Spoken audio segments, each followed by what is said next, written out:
நம்ம இன்னைக்கு பார்க்க போறது ஸ்டஃப்டு பராத்தா. அதுக்கு தேவையான இன்கிரீடியன்ட்ஸ் பார்க்கலாமா?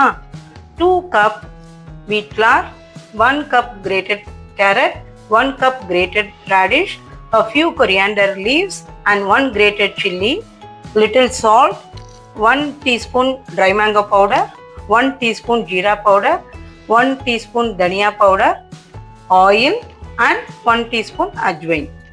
இந்த மாவை கொஞ்சம் சால்ட்டும் ஆயிலும் விட்டு நல்லா பிசைஞ்சு வச்சுக்கணும். 2 hours ஊறணும். இப்போ இந்த பதத்துக்கு இந்த மாவை பிசையணும். நம்ம இப்போ மாவை பிசைஞ்சு வச்சாச்சு. இதை 2 hours ஊற வைக்க போகிறோம். நம்ம கடாயில் கொஞ்சமாக எண்ணெயை விட்டுட்டு அப்புறம் இந்த ஓமத்தை போடணும். ஓமம் பொரிஞ்சதுக்கப்புறம் துருவின கேரட்டு முள்ளங்கி ரெண்டுத்தையும் போடணும். இது ரெண்டும் போட்டதுக்கப்புறம் இந்த ட்ரை மேங்கோ பவுடர், தனியா பவுடர், ஜீரக பவுடர் ப்ளஸ் இந்த கொத்தமல்லி, க்ரீன் சில்லி, தேவையான அளவு சால்ட் எல்லாத்தையும் போட்டு நல்லா மிக்ஸ் பண்ணி ஒரு 5 to 10 minutes கடாயிலேயே வைக்கணும். நம்ம ஃபஸ்ட்டு இப்போ இதில் எண்ணெய் விட்டுக்கிறோம்.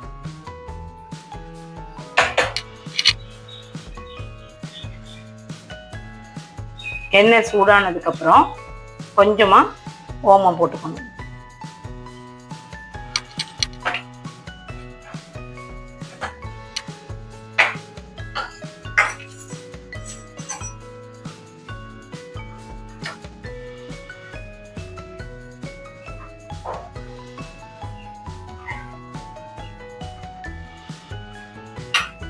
இப்போ ஓமம் பொரியுது. ஓமம் பொரிஞ்சதுக்கப்புறம் இந்த துருவி வச்சிருக்கிற முள்ளங்கி அண்ட் கேரட்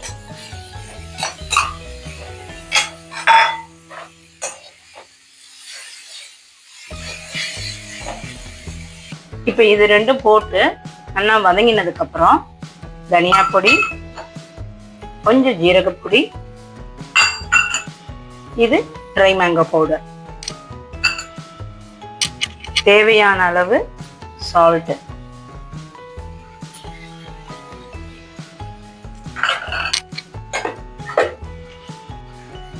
கொஞ்சம் சில்லி பவுடர் டேஸ்ட்டுக்கு ஏற்ற மாதிரி.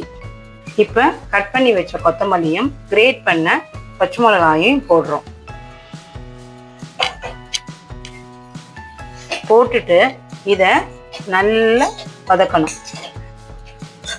இந்த வெஜிடபிள்ஸ் நல்ல பச்சை வாசனை போகிற அளவுக்கு சுருங்க வதங்குற வரைக்கும் வதக்கிட்டு ஒரு 10 minutes அப்படியே சிம்மில் வைக்கணும். இப்போ நம்ம போட்டது எல்லாமே இந்த அளவுக்கு வதங்கணும். இப்போ இந்த இன்க்ரீடியன்ட்ஸு எல்லாத்தையும் போட்டு நல்லா வதக்கியாச்சு. இப்போ இந்த வதக்கின ஸ்டஃபிங்கை நம்ம ஆற வைக்கிறோம். கொஞ்சம் பெருசாக இதை மாதிரி பண்ணினதுக்கப்புறம் ஒரு ஸ்பூன் ஸ்டஃபிங் எடுத்து இது உள்ள வைக்கணும். வச்சுட்டு கோதுமை மாவில் இப்படி டிப் பண்ணணும். டிப் பண்ணதுக்கப்புறம் ரொம்ப லைட்டாக பண்ணணும். ரொம்ப ஹெவி ஃபோர்ஸாக பண்ணினா உள்ளே இருக்கிற ஸ்டஃபிங் வெளியில் வந்துடும். ஸோ இப்போ பாருங்க, ரொம்ப கேர்ஃபுல்லாக இது மாதிரி மெதுவாக இடணும்.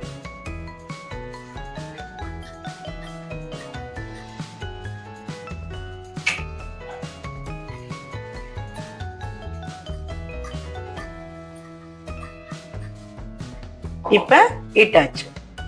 இப்போ பிசைஞ்சு வச்ச மாவை எடுத்து அதில் இந்த ஸ்டஃபிங்கை உள்ளே வச்சு இது மாதிரி இட்டு வச்சுக்கணும்.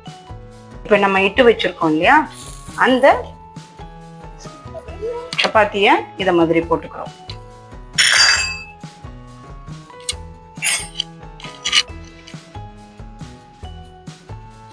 இது கொஞ்சம் கூட வேக விடணும். பிகாஸ் யூஸ்வலாக சப்பாத்தி உடனே எடுத்துடலாம்.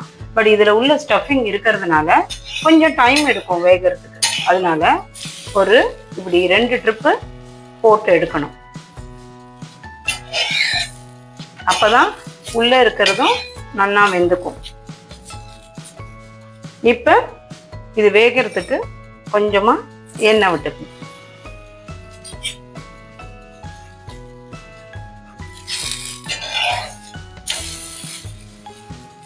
ரெண்டு சைடும் எண்ணெய் விட்டுக்கணும்.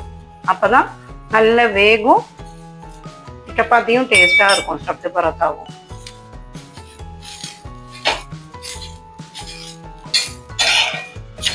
இப்போ ரெண்டு பக்கமும் இதை மாதிரி ப்ரௌன் ஆயிருக்கு இல்லையா?